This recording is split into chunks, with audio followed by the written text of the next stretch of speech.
Eling-eling mangka eling, desa muka rada alum, enjing-enjing wilujeng enjing, dibukaku assalamualaikum. Bismillahirrahmanirrahim. Assalamualaikum warahmatullahi wabarakatuh. Sampurasun. Alhamdulillahirabbil alamin. Assalatu wassalamu ala asyrofil anbiya'i wal mursalin wa ala alihi wa sahbihi ajmain wa man tabi'ahum bi ihsanin ila yaumiddin. Amma ba'du. Kapangersa ibu kepala sekolah hormatin simkuring, kapangersa bapak ibu guru hormatin simkuring, sareng karerencangan anu ku simkuring dipikarios. Simkuring nganuhunkeun pisan tos dipasihan kasempetan ngadeg di payuneun sadayana dina acara anu mulia ieu. Sugrining puji mugia dumugi ka Gusti Nu Maha Suci, syukur nu jadi pamuka catur, urang sanggakeun ka Allah Nu Maha Ghafur, Nu Maha Luhur, Nu Maha Agung, nu parantos nyunggeng mangbalu di salabeuting kolbu, nyinglarkeun lalangse sumaleke salabeuting hate, ngagentos eta rasa ku rasa bunga sareng bunga tur maparina pirang-pirang kanikmatan. Nikmat iman, nikmat Islam, nikmat sehat panjang yuswa. Ku perantawisan Rahman Rahiman tenah dina dangan ayeuna urang tiasa patepung lawung, paamprok jonghok, patepang rarai, pateuteup deukeut, mantengkeun silaturahmi dina raraga mieling poe basa Indung sadunya nu dipiwanoh unggal tanggal 21 Februari. Shalawat miwah salam mugia salamina dikucurkeun dilungsurkeun ka junjunan alam panutan sadaya umat Rasul panutup usum utusan pamungkas zaman Nabi Muhammad sallallahu alaihi wasallam, ka kulawargina, ka para sahabatna, mugia urang salaku umatna kenging syafaat di pangarsana janten umat mantena anu patuh kana ajaranna dugi ka yaumul kiamah. Amin amin ya rabbal alamin. Hadirin hormateun simkuring, nedawi di simkuring Rizky Raevan Masjid, siswa di kelas 12 sejangiring jambung tumalapung sabda kumapalang sumanggem sabisa-bisa anu diamanatkeun minangka wakil siswa bidang basa. Dina ieu kasempatan nedawi dinyanggakeun sawatara kecap dina raraga mieling poe basa Indung sadunya. Teu aya sanes diantara anu bade simkuring sanggakeun teh ngawengku kana tema ngamumule kabudayaan Sunda di zaman modern. Hadirin hormatin simkuring, poe basa Indung teh sanes saukur seremoni. Ieu teh minangka pangeling-eling yen basa Indung saperti basa Sunda pikeun urang lain ukur alat komunikasi, tapi oge cerminan identitas, warisan budaya, jeung jati diri hiji bangsa. Nurutkeun data ti UNESCO, saban 2 minggu teh aya hiji basa Indung di dunia nu punah, jeung leuwih ti 40% tina 7.000-an basa di dunia ayeuna teh kaancam leungit. Di Indonesia sorangan tina 718 basa daerah aya puluhan anu geus dianggap kritis atawa turun drastis pamakena. Saha nu salah sahiji tanggung jawabna pikeun ngajaga eta basa? Tangna urang sadaya. Khusus pikeun urang Sunda, basa Sunda teh kaasup basa Indung nu miboga jumlah panyatur panglobana kaduat sa Indonesia. Sanggeus basa Jawa. Kalayan kira-kira 36 juta pamake dumasar kana data BPS jeung Kemendikbud. Tapi sanajan itu loba barudak ayeuna nu langkung wawuh kana basa Indonesia atawa basa asing dibanding kana basa Sunda sorangan. Sakitu kritisna kaayaan ieu, naha urang rek ngantep eta lumangsung oge kana basa Sunda? Tangtu henteu. Hadirin hormatin simkuring, urang Sunda teh kasohor ku lemah lembutna, ku tata krama nu somea jeung ku kabiasaan mengajaga ciri asih jeung ciri hormat. Tapi naha urang sadar yen sakabeh eta teh mangrupa warisan anu ayeuna keur diuji ku zaman. Kasundaan ayeuna teu ukur patalina jeung tempat lahir, tapi oge jeung jati diri saperti nilai kahirupan, kebiasaan, sapopoe seni budaya sareng basa.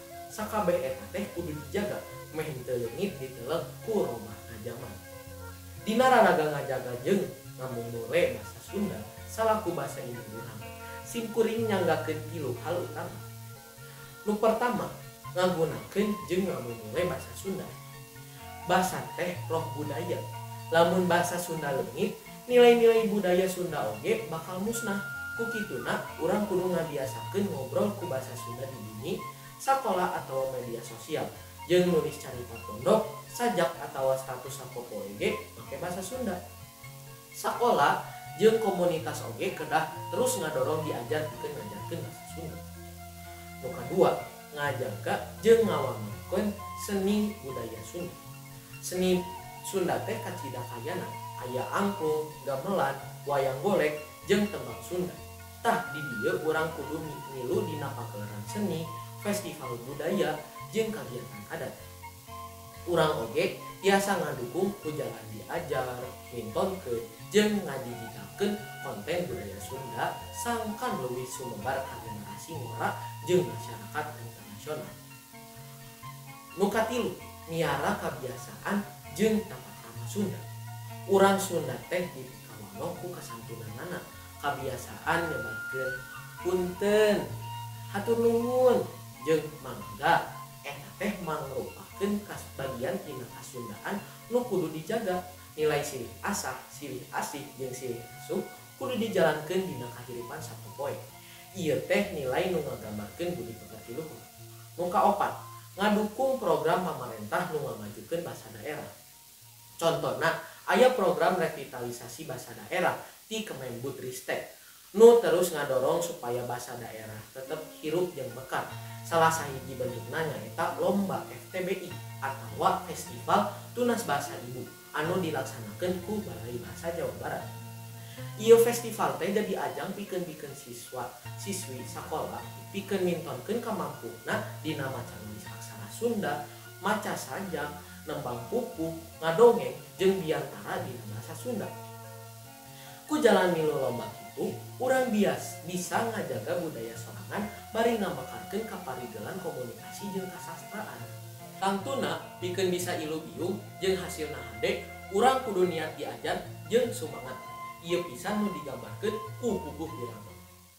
He barudak mangka ngarti ulah reka dalon-dalon nuntut ilmu jeung pangarti masing rajin soson-soson.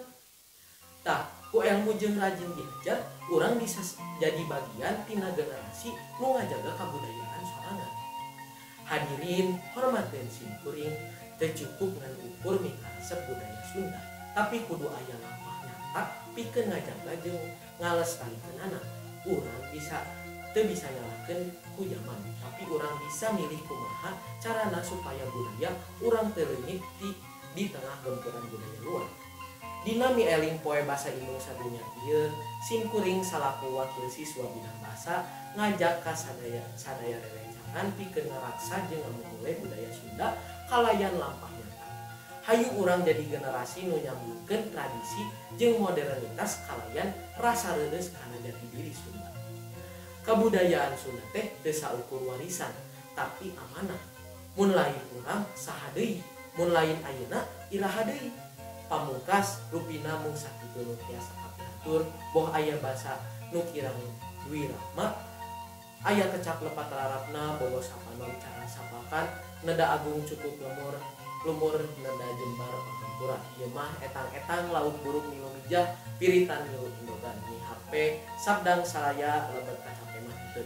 Saninten buah saninten di parapatan, bobot pangayom timbang taraju, sumangga nyang leuweung hejo ku tangkalna, cai herang ku huluna. Sunda jaya ku budayana, maju lantaran miara warisanana. Billahi taufiq wal hidayah. Wassalamualaikum warahmatullahi wabarakatuh.